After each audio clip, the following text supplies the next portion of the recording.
Assalamualaikum warahmatullahi wabarakatuh. Selamat pagi. Saya berharap semuanya pada sehat ya.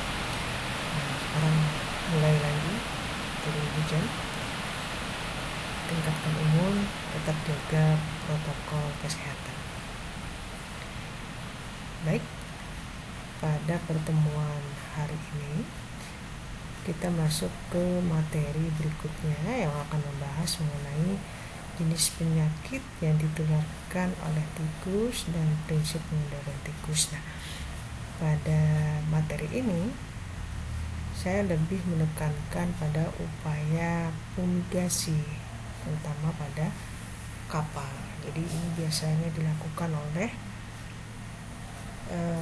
KKP ya, kantor kesehatan pelabuhan.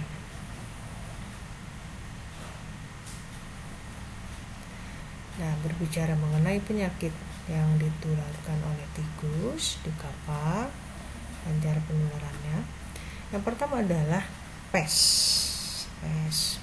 Jadi sebenarnya pes ini adalah penyakit zoonosis ya.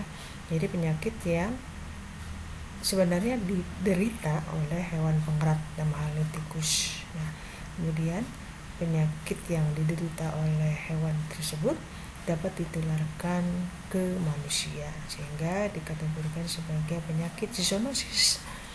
Nah, apa penyebab penyakit pes? Penyebabnya adalah bakteri Yersinia pestis. Gejala umum demam, secara khusus terjadi pembesaran kelenjar getah bening, paling sering terjadi di selangkangan dan jarang di ketiak. Nah, bagaimana cara penularan penyakit ini?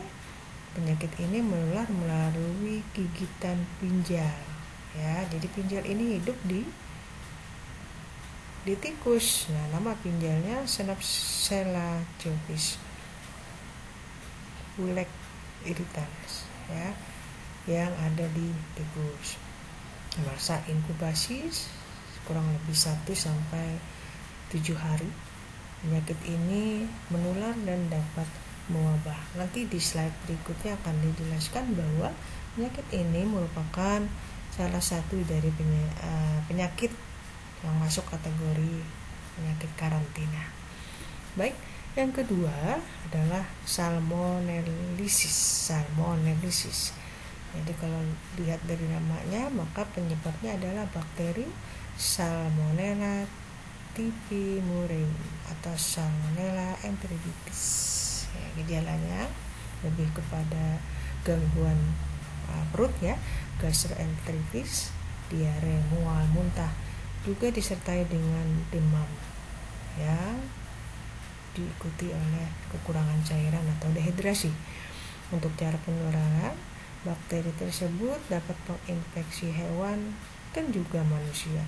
Jadi tikus yang terinfeksi bakteri ini dapat menyebabkan kematian pada manusia, dan salmonellosis dapat tersebar melalui kontaminasi feses ya. Jadi ini bakteri, golongan bakteri. Yang berikutnya adalah leptospirosis. Nah, ini biasanya muncul pada saat terjadi banjir ya. Banjir.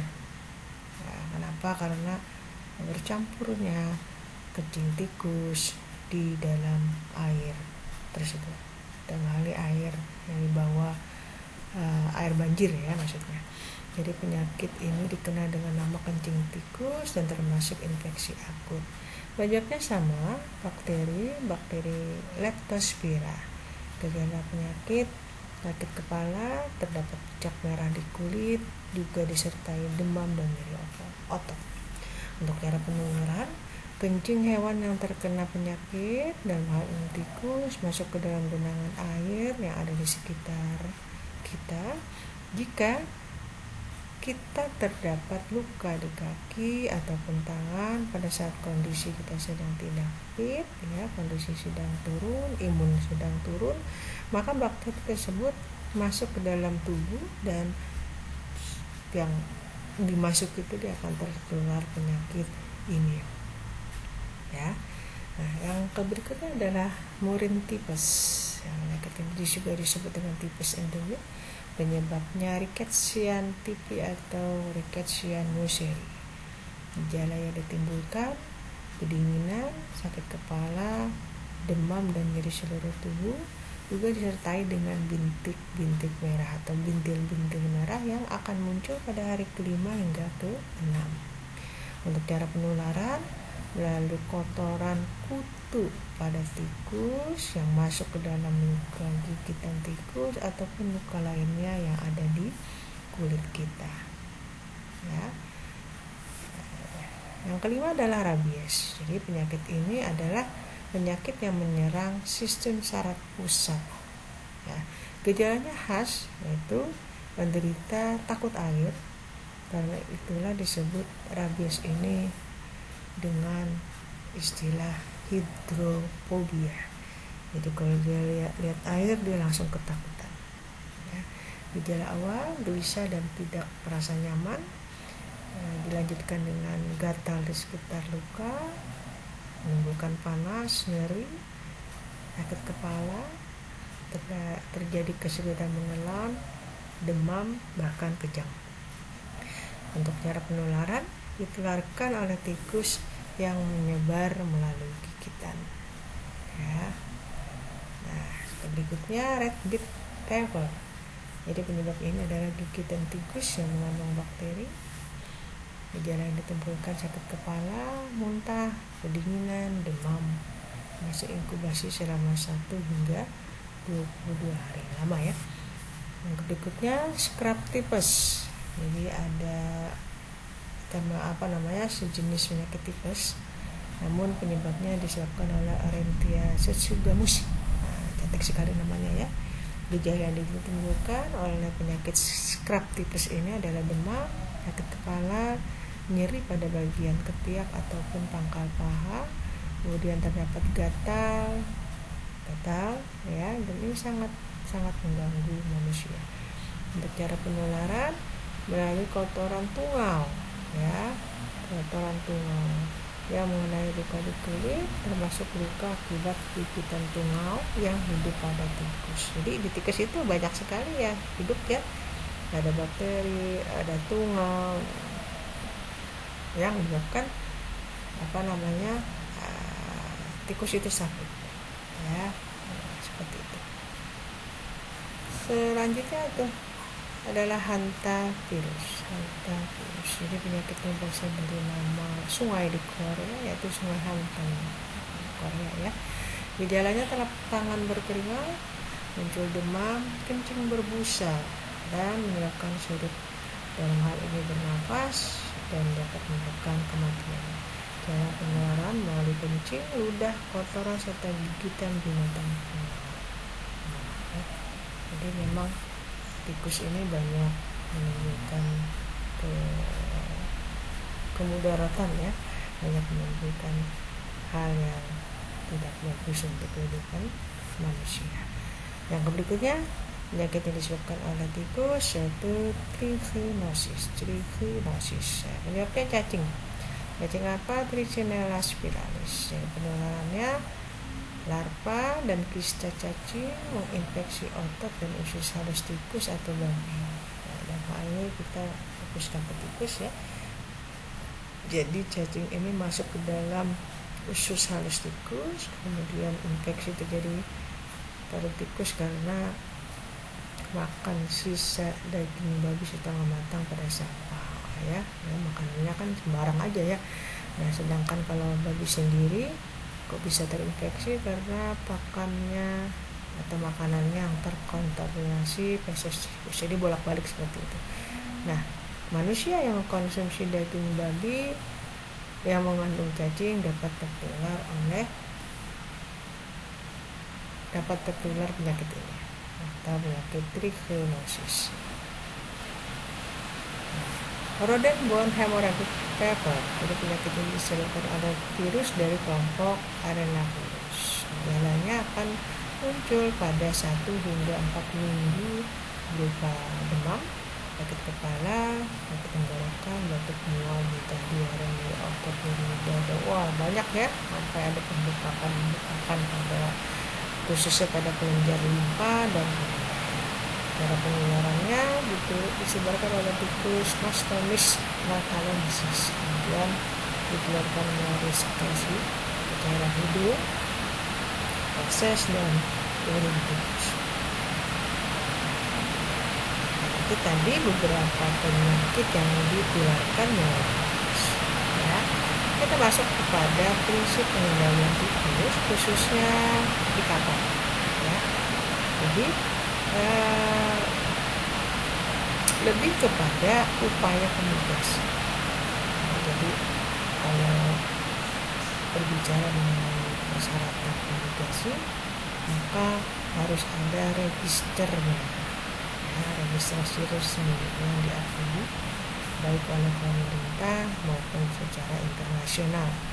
Nah, sertifikat pemitigasi aja tidak main-main ya, jangan asal semprot aja, karena kapal yang disemprot itu tidak hanya kapal yang berasal dari Indonesia, tapi juga terutama kapal-kapal yang berasal dari luar negeri ya.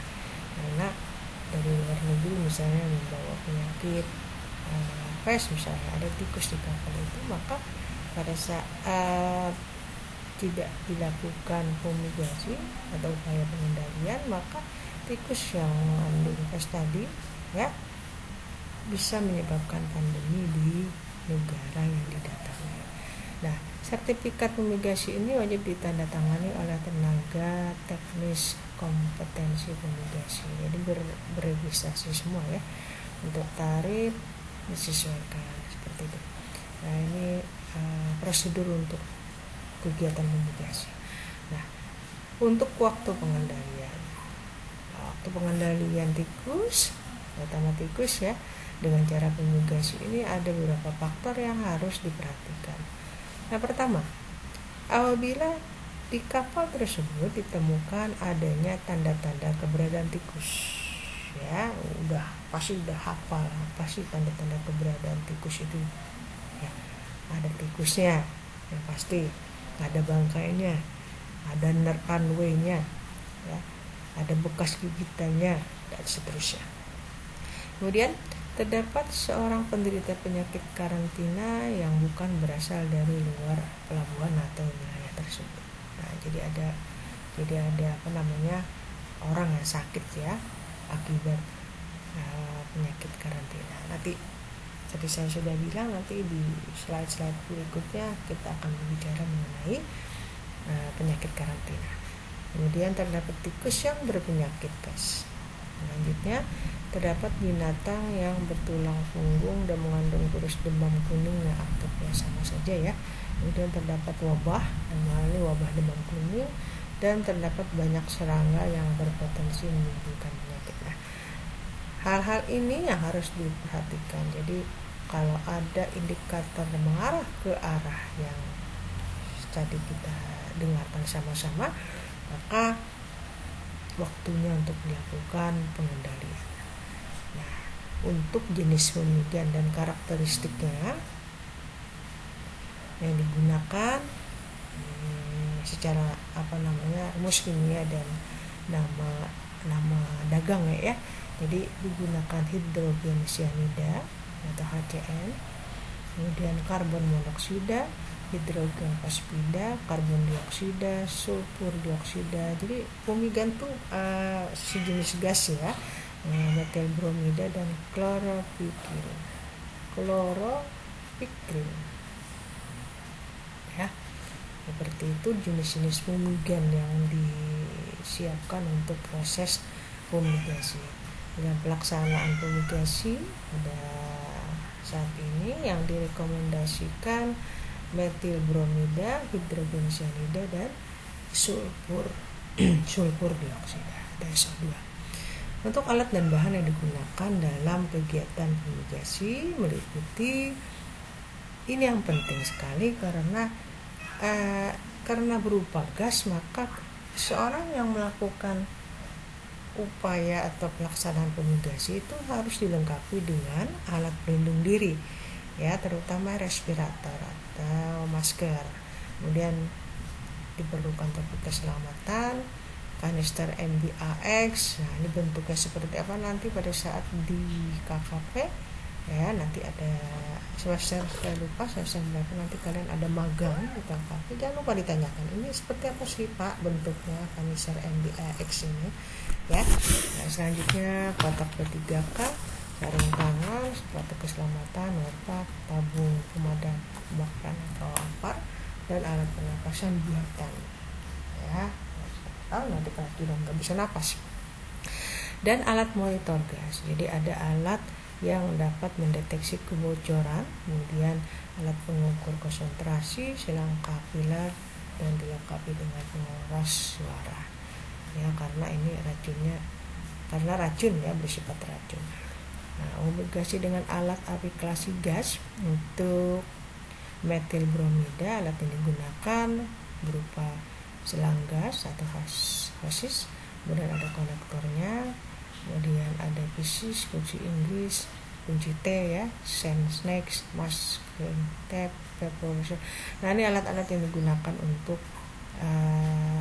pada saat melakukan fumigasi dengan aplikasi gas metil bromida. Bahannya metil bromida dengan dosis 6 gram per meter kubik. Nah,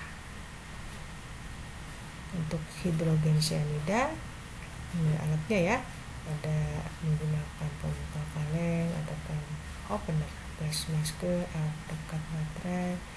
Nah, ini nanti bisa dilihat langsung pada saat di KKP, ya. Lama penggasan 2 jam. Untuk sulfur dioksida, lama penggasan 6-8 jam, ya, seperti itu. Untuk prosedur kerja fumigasi, ada beberapa tahapan yang harus dipersiapkan terlebih dahulu sebelum masuk ke proses fumigasi tadi. Yang pertama adalah persiapan ini alat dan bahan tadi, ya, seperti itu, memakai apa. Kemudian pemasangan tanda peringatan bahaya bahwa kapal ini akan dilakukan proses fumigasi, ya. Sekali lagi, bahan kimia yang digunakan ini bahan kimia yang beracun, ya.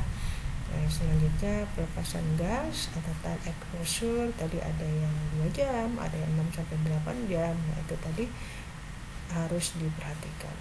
Setelah itu dilakukan pemeriksaan aerasi atau pembukaan dan penutupan, kemudian checking keamanan. Sudah dinyatakan selesai kegiatan fumigasi ini, tahapan terakhir adalah penerbitan sertifikat bebas gas, ya. Jadi kalau sudah terbit sertifikat bebas gas berarti manusianya boleh naik. Tapi kalau belum, itu bahaya sekali, ya, bisa menyebabkan kematian. Tahapan fumigasi menggunakan gas hidrogen cyanida, persiapan start fumigasi, penyelesaian dan pengukuran. Ini prosedur ini saja, ya. Kemudian untuk menilai keberhasilan program pengendalian ini dilakukan di kapal dapat membunuh semua tikus beserta serangga mati tanpa ada yang resisten. Nah, itu membuktikan bahwa fumigan tersebut sangat efektif, ya, karena tujuannya adalah untuk membunuh tikus dan serangga. Nah, tentunya kalau kita berbicara mengenai resistensi, tentunya ada uji yang menyertainya, ya. Ini nanti kita akan lihat sama-sama karantina dan sistem boarding.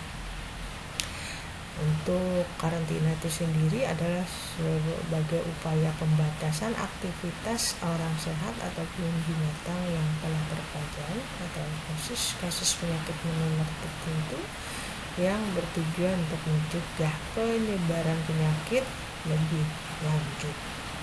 Nah, jadi di setiap bandara ataupun bandara udara maupun di pelabuhan itu ada bagian karantina ini, ya.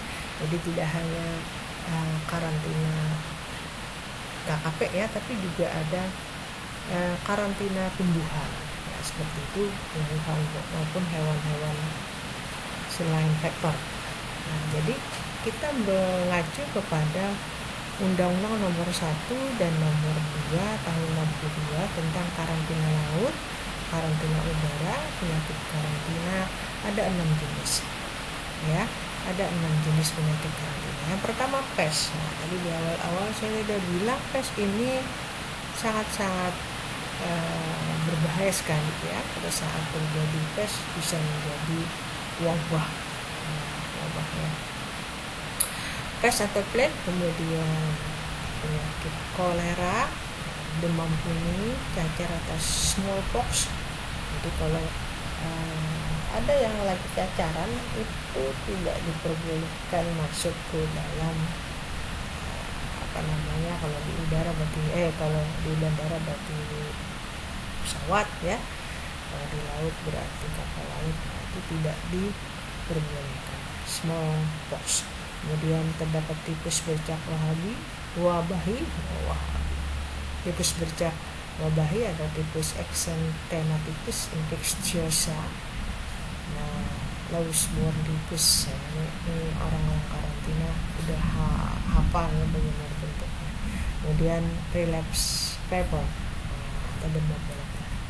Nah, ini 6 penyakit karantina yang bila terdapat ini maka harus dilakukan tindakan, ya. Nah, untuk sistem boarding adalah pengaturan keluar masuknya penumpang barang, nah, baik penumpang maupun barang di dalam kapal secara teratur yang bertujuan untuk menghindari kontak antara sesama penumpang yang memungkinkan terjadinya penularan penyakit saat keluar masuk itu kapal. Nah, dari sistem boarding, kalau ditemukan penyakit tersebut maka penumpang tersebut tidak diperkenankan untuk terbang. APD yang digunakan untuk boarding, APD untuk kapal yang sehat, masker, sarung tangan, life jacket, safety shoes. Sedangkan APD yang dipakai untuk kapal tersangka dari negara yang terjangkit, ya, sama saja tapi ditambah dengan apron dan sarung tangan. Alat pemeriksa kesehatan awak kapal, stetoskop, tensimeter dan termometer, ya, karena tadi hampir semua dari penyakit yang telah kita dengarkan sama-sama tadi mengarah ke demam, ya. Kemudian alat pemeriksaan faktor risiko atau sanitasi kit, sonometer, pH meter, alat pengukur radiasi ini lebih kepada kondisi fisik, ya, iklim mikro, lebih kepada iklim mikro di mana sedang dilakukan pemeriksaan. Nah, baik, itu yang dapat saya sampaikan, ya. Kurang lebihnya saya mohon maaf. Kalau ada pertanyaan kita bisa diskusi, ya. Sekali lagi, jaga imun, makan makanan yang bergizi, tetap pakai masker kalau keluar, ya. Pesan saya tetap pakai masker pada saat keluar dari rumah. Oke, semoga bermanfaat. Terima kasih atas perhatiannya. Selamat pagi. Assalamualaikum warahmatullahi wabarakatuh.